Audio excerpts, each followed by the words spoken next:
فمو بشرط أنه أنت يعني ما تريده في هذه الدنيا يتحقق في هذه الدنيا. هي المشكلة وش هي؟ أنه أنت لما يكون عندك شرط، وهذا كثير في العيادة عندي كثير جدا، يعني يتصلون بالعيادة انه يعني احنا جينا عشان انت عندك علم نفس اسلامي. طيب وش المطلوب؟ المطلوب انه انا يا اخي عندي اكتئاب مع اني اصلي واصوم. انا ليش؟ المفروض الله ما يعطيني كذا يعني.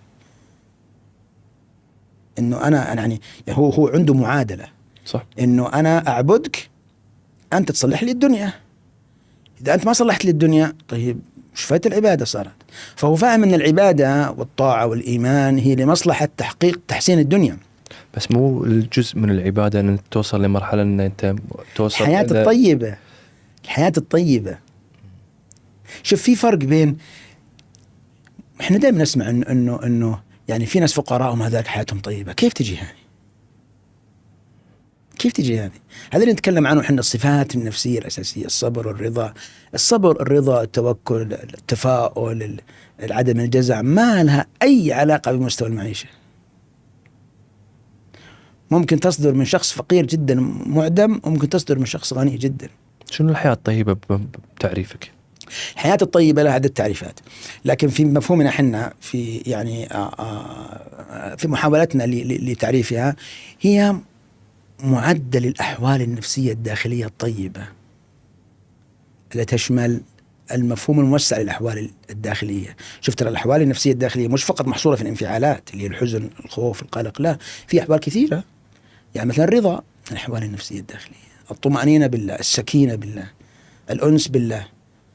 هذا إذا كان شخص مؤمن. بالمناسبة في أحوال يعني معنوية موجودة حتى عند غير المؤمنين، بس المؤمنين حظهم أكثر. يعني في ناس مثلا غير مؤمن لكن عنده الهدوء والسكينة. من وين تيجي هذه؟ نوعين طبعا، هذا قاعدة مشهورة جدا في كل الصفات النفسية: كسبية أو جبلية. يعني الجبلية أنه هو كذا ربي خالقه كذا يعني، والكسبية لا، هو اجتهد واشتغل عليها. يعني مثلا مفهوم السكينة، إنه الإنسان أنا عصبي، أنا كذا ربي خلقني ما أقدر. لحظة، تعال، اللي خلقك أرسل نبي، هذا النبي قال إنما الحلم بالتحلم. هذا الرسول صلى الله عليه وسلم قال إنما الحلم بالتحلم، ومن يتصبر يصبره الله. إيش معنى هذا؟ معنى ما يجي أحد يقول والله أنا ما أقدر أغير صفاتي النفسية.